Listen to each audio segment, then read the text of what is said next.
When my surgeon told me I needed surgery, I did what most people do. I nodded. I signed the forms. I trusted the process. I was 79 years old, and I had been a capable, independent woman my entire life. I had raised 3 children, managed a household, held a career. I was not someone who got pushed around. But in that office, with the doctor explaining things in a confident voice and a nurse holding a clipboard, I did not ask a single question. Not one. That surgery and the 2 years of complications that followed it taught me something I wish I had known before I ever walked into that building. After 70, surgery is not the same calculation it was at 50. The risks are different, the recovery is different, and the questions you need to ask before you agree to anything are questions that almost nobody tells you to ask. I'm 83 now. I've been through 2 surgeries. One I should have asked more about, one I handled completely differently because of what the first one taught me. These are the 5 questions I ask now, the ones I wish someone had handed me before I signed those forms at 79. If you or someone you love is facing a surgical decision, stay with me. This may be the most important thing you hear today. I want to tell you briefly what happened, because the questions make more sense when you understand where they came from. The surgery at 79 was on my spine, a procedure my surgeon described as routine, and by his standards, it was. He performed it regularly. His complication rate was low. On paper, everything was fine. What nobody told me was that routine at 79 means something different than routine at 55. The anesthesia alone took 3 weeks to fully clear my system.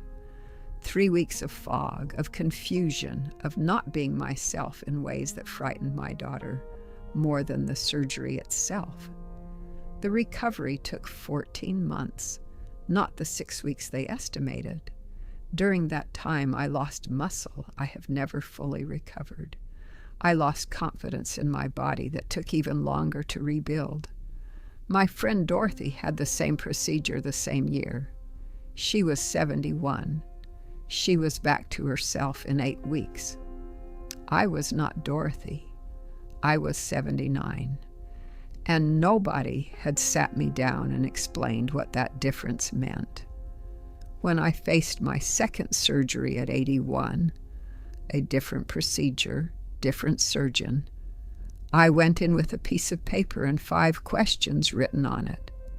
The surgeon looked at my list and said, "Most patients don't ask any of this." I said, "I know. That's the problem. What is the realistic recovery time for someone my age, not the average patient?" This is the question that would have changed everything for me. When doctors quote recovery times, they are almost always quoting averages across all ages. A 6-week recovery might be accurate for a 55-year-old.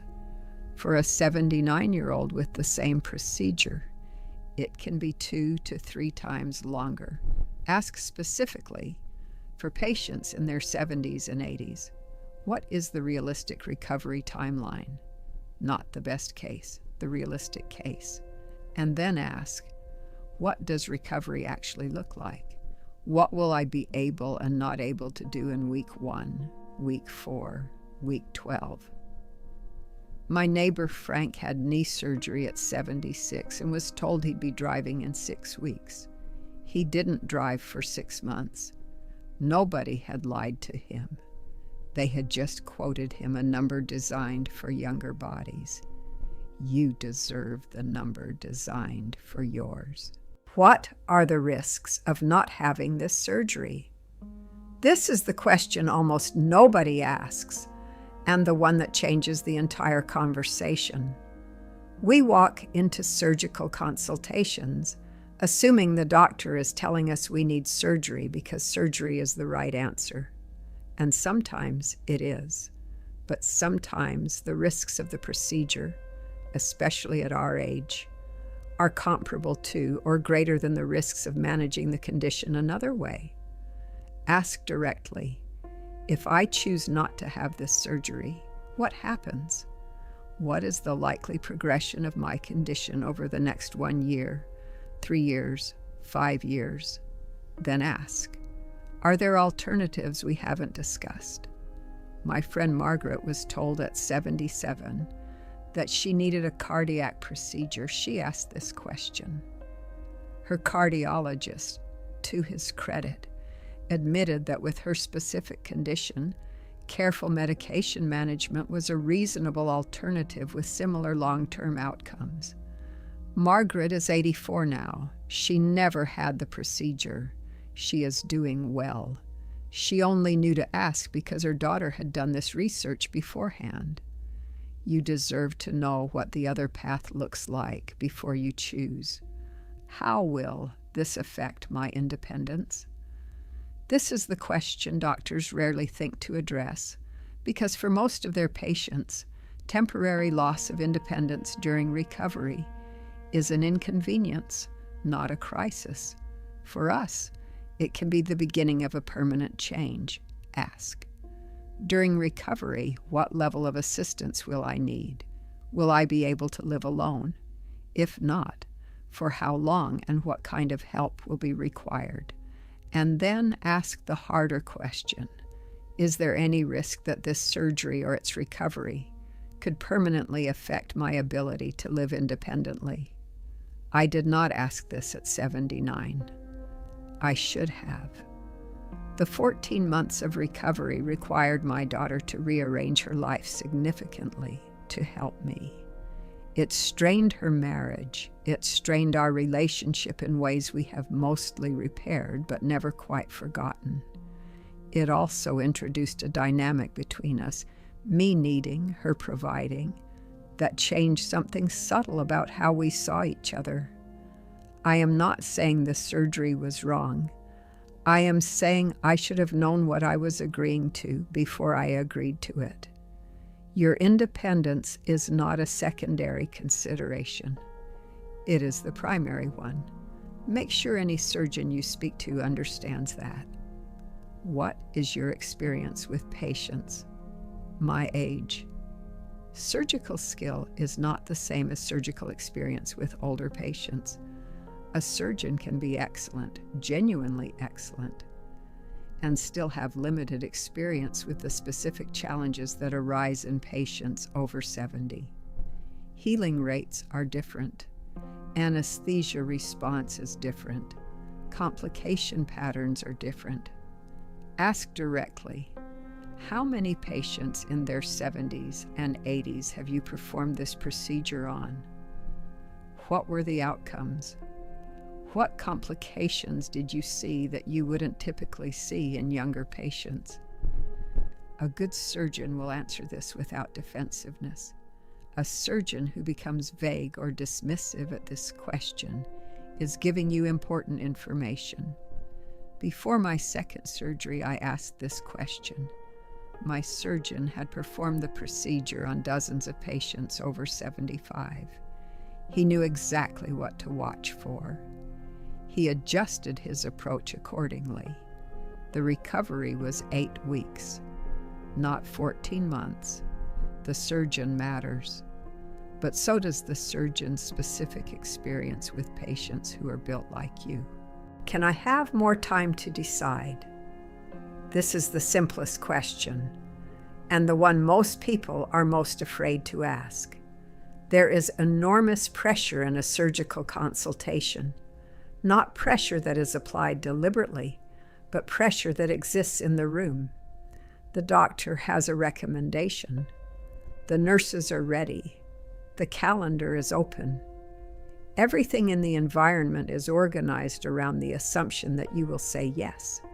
And so most people say yes, not because they've decided, because the machinery of the decision is already moving, and stopping it feels rude or difficult, or like you're questioning someone who knows more than you do. You are allowed to stop it. You are allowed to say, I need 2 weeks to think about this. I need to speak to my family. I need to get a second opinion. I need to do some research. In almost every non-emergency situation, 2 weeks will not change your outcome, but 2 weeks might change your decision, or at least ensure that the decision is genuinely yours. When I left that first consultation at 79, I did not ask for more time. I left with a surgery date. Before my second surgery, I asked for 3 weeks. I used them. I got a second opinion that confirmed the recommendation, but provided additional detail about what to expect. I went into the operating room knowing what I had agreed to. That knowledge, that sense of having chosen, rather than having been carried along, made the recovery different, not easier necessarily, but mine. 5 questions. Write them down before any appointment. Take them with you. What is the realistic recovery time for someone my age, not the average patient? What are the risks of not having this surgery? How will this affect my independence? What is your experience with patients my age? Can I have more time to decide? You are not being difficult when you ask these questions. You are being responsible. You are doing what the system rarely does for you, treating your age, your body, and your independence as the central facts of this decision. I signed forms at 79 without asking any of them. I spent 2 years wishing I had. Don't be me at 79. Be me at 81, with a piece of paper and 5 questions sitting across from a surgeon who finally had to slow down and answer them. I'll see you in the next one.